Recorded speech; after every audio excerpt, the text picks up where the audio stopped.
Peter Olson here with Missouri Secrets Tackle. If you want to learn how to catch bigger fish than my brother, stay tuned.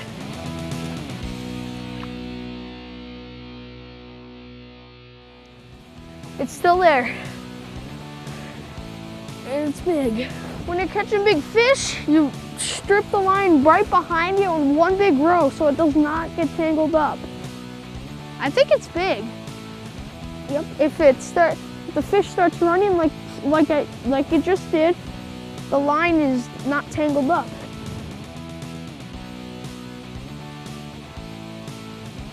Oh, what a fish! Good long battle, about 10 minutes. The only way I got this big fish up was by patience. If you want to catch fish, you gotta know your knots. And one of the most important knots is the polymer knot. Let me show you how to tie it. Man, Dan, this last year has been a crazy year. Yeah, I got a chance to shoot my first deer. We got to go ice fishing in May. And we also broke that net during that tournament. That was fun. You don't have to be a pro to be successful in the outdoors. Just attend the KX Outdoor Sports Show in Minot, September 6th and 7th. What was our agent thinking? That's the second week in a bow season. Well, Dan, I'm gonna have my deer already, and you won't get one anyway. Brought to you by KXMC TV Minot. You don't need an expensive boat to catch a lot of fish, but you need the right tools. Let's take a look at what you need. First, you need a good graph with the GPS. Second, you need a trolling motor with more horsepower than you think you need for your boat. Third, you need a drift stock big enough for your boat. And remember, it never hurts to have two. Fourth, you need the right anchor to keep you on the fish. Finally, you need a high quality rod holder so you don't get tangled up when you're catching a fish. Now remember, if you have the right tools in your boat, even your mom can catch fish.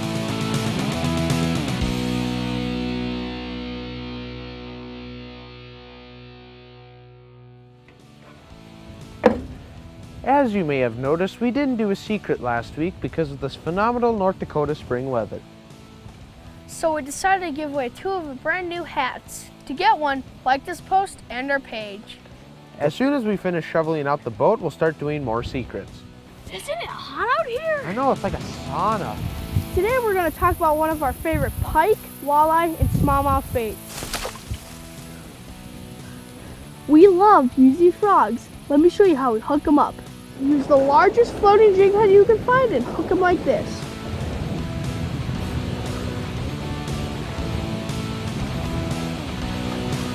Don't forget, one of the best baits to use is hopping on shore. Welcome to another secret. Who do we have to thank today, Mr. Voiceover Guy? Well, Peter, this week's secret is brought to us by Dakota Skulls Taxidermy, where they let the flesh-eating beetles do all the hard work. You know, I even heard that they can make Dan's deer look good. Thanks, Voiceover Guy. Now to our secret. Well, we're done deer hunting for the season. Now it's on to ice fishing. We'll post the first secret next Wednesday. Here's another one. One of the keys to catching walleyes when you're fishing the river is pulling bottom bouncers cross current. Let me tell you why. When you're trolling cross current, you're putting the bait in front of the fish in a more natural way, triggering that strike. So when you're fishing the river, don't go with the flow, hang her right, and catch more fish.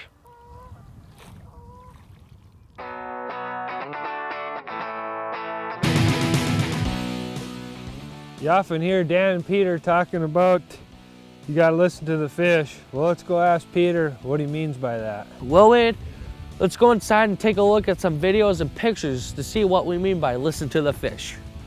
First of all, you gotta figure out where the fish are. This may change hour by hour and day by day, so make sure you drill holes in multiple depths and locations. You gotta fish where the fish are. What are the fish eating? In one bay, they may be gorging themselves on frogs, and the next bay over, they may be eating perch, so change your presentation accordingly to match what's on the menu. What is the fish's mood? Some days, the big fish are looking for a big meal, and other days, they're just looking for a small snack. On one of our favorite small walleye lakes, the rule is, the smaller the bait, the bigger the walleyes. How active are the fish? Do they want something sitting still or moving around? Do they want a minnow that is swimming up or swimming down? Do they want something loud or something quiet? The key is to try all sorts of different options until you catch one fish. Then fine-tune your presentation so you can catch more. So I guess fish are like girls. They're sensitive and they want to be listened to. So when you listen to the fish, your next ice fishing trip will be successful.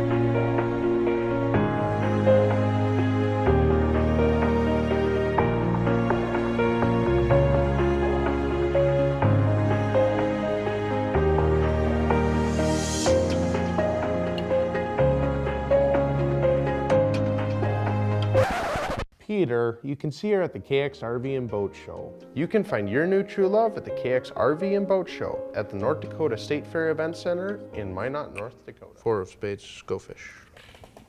Hey, Dan and Peter, I know you guys are good fishermen. Good. Oh, okay. Above average. But who does your videos? I mean, you can't do everything, can you? Yeah.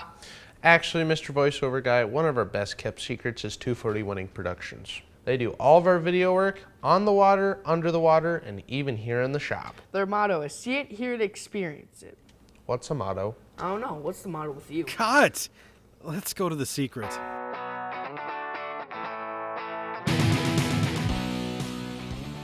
When you buy a new slip bobber, you're going to get a little slip bobber knot like this on a strap. So what happens when that's gone? Today, I'm going to teach you how to tie your own slip bobber knot from scratch. Row, row, row, row, row. Peter, what happened? Daniel hit a sandbar again and broke the prop. You need to call the guys over at Bismarck Prop Works, Peter. What, who? Ow! Watch where you point that thing. At Bismarck Prop Works, they can take your broken prop and make it look like and work like new. You heard the man. We got to get to Bismarck Prop Works. Not to today's secret. Row, row, row, row, row.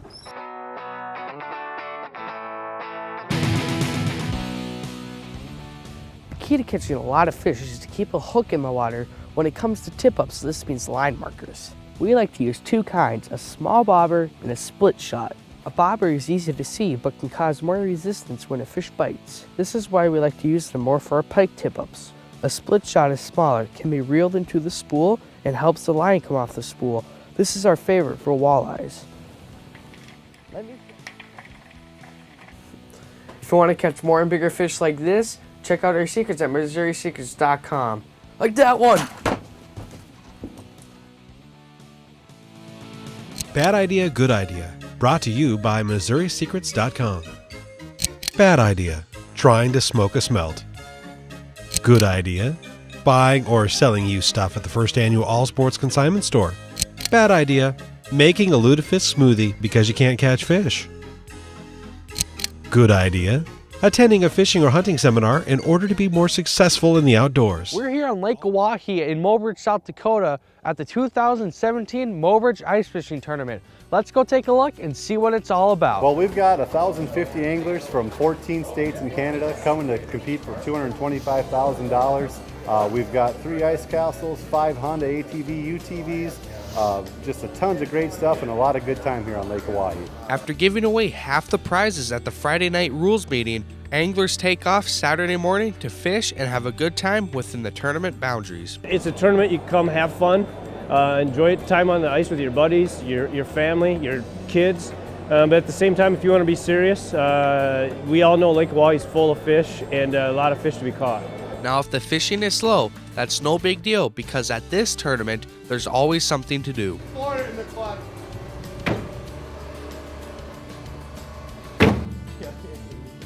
And did I mention the food? Nobody goes hungry at the Mobridge Ice Fishing Tournament. After a hard day of fishing, Anglers bring in their catch to see if they have the most weight or the biggest fish. Team 170 had the biggest walleye for 5.58 pounds. Team 17, Brent and Corey, won the tournament with a 6-fish bucket that weighed 13.96 pounds. Then in true Mobridge fashion, they gave away more prizes. Reporting from Mobridge, South Dakota for Target Walleye, this is Peter Olson. There's one. In this BuzzBite report, we're going to talk about July walleye locations and the importance of glow in the dark. What the walleyes tend to do in the summer is they move off the shorelines and they go to the main lake sunken island areas. When we fish for walleyes in July, what we look for are sunken islands with 40 to 50 feet of water on at least 2 sides of them. Don't forget to listen to the fish. Some days they want a plain hook, a hook and a bead, a propeller rig, or the traditional spinner rig. If you want to catch fish, you have to give them what they want. That includes color. When you're fishing a cloudy day, murky water, or water deeper than 20 feet, we like to choose glow in the dark. And finally, this is a great time of year to take a kid walleye fishing on Lake Sakakawea. So remember, fish where the fish are, and that's this week's BuzzBite report. To say we like fishing would be an understatement. In fact, we like it so much we started our own fishing tackle business. Over the past 5 years, it's taken a lot of hard work and determination to get to where we are. Along with our hard work and determination, one of the keys to our success was becoming members of the National Professional Anglers Association. Their student angler program has helped us build the relationships that are needed to be successful in the fishing industry. So if you're in high school or college and you want to make the fishing industry your profession, sign up today to become a member of the MPAA.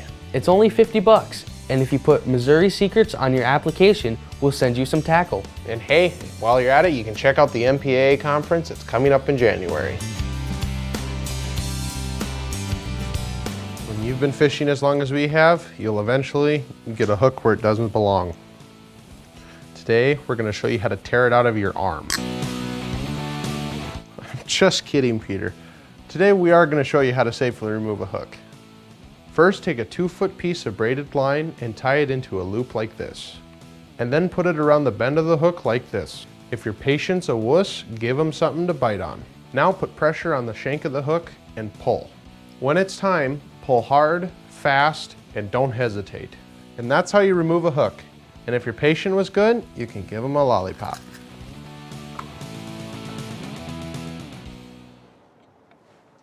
We've had the opportunity to fish out of a G3 Angler V17 this summer, and today I'm going to tell you the things that we like about the G3 boats. The first thing that's great about this boat is the rod locker storage. Now in the Angler V17, the storage can easily handle 7-foot rods, and the way they designed it is you have 4 rod tubes, 2 on each side, and right in the middle is a big open spot, so you can put a pile of rods in there. Now the one thing that surprised us the most about the entire Angler series is the amount of storage you've got. Up here in the bow, you've got this giant compartment, and also on the entire bow, you've got dry storage. So you don't need to worry about anything getting too wet if you have clothes or want dry life jackets to wear. Another feature that the Angler series offers you is that everything is pre-wired for you. So all you need to do is take your favorite electronics and tie into the system and you're ready to go. The Angler V17 has 2 live wells, one in the bow, which is perfect for fish, and one in the stern, which is great for keeping your bait. The one thing that we found very noticeable about this boat is the overall width and how stable these boats are. And everyone we've taken out on the boat this summer has said the same thing. Another thing we found out about for the Angler V17 is that it's great for 2 guys fishing, but it's ideal for a small family. In the back, you've got 2 jump seats. The one on the driver's side houses your starter battery. On the other side, you've got another open storage compartment for rope or any bumpers. Our G3 boat is powered by a 115 Yamaha VMAX. Now it's not the most powerful motor that you can put on this boat, but it allows us to troll without needing to use a kicker, while at the same time, this motor will get you around the lake with these at a steady 40 miles an hour, And what you give up in horsepower, you definitely gain back in fuel efficiency. When it comes to price, the G3 Angler Series is a great value when you compare it to other boats that have the same features. There are a bunch of different hidden features that G3 puts in their boats. A few like the all aluminum transom, a double plated hull, which we have tested on some trees, and the innovative transducer mount that's on the back of the boat. Another feature that G3 puts in their boats is the built-in track system, and once you've used it, you'll never want to fish without it. So if you're in the market for a new boat, check out G3 Boats and you won't be disappointed. Oh, I give up. Now what's wrong, Mr. Voiceover Guy? Well, I've spent a week on my brochure and it still doesn't look good. Haven't you learned yet? You need to check out Armor Interactive. When it comes to designing print media, they're one of the best in the business. In fact, they can even make you look good. I guess I deserve that. Now to today's secret.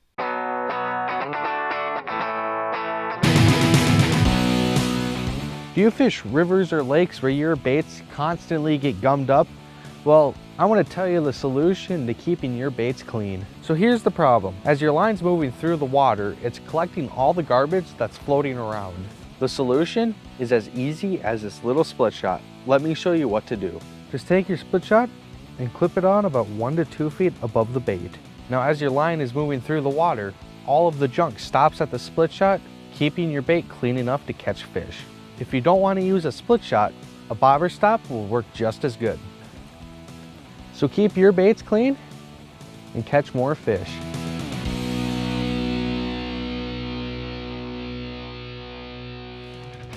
As you're looking through the internet, seeing everyone else catching fish, it's easy to ask, what baits are they using? What lakes are they at? And what secrets do they have? The real secret to fishing is understanding the fish, becoming confident in tactics, and knowing where to find them.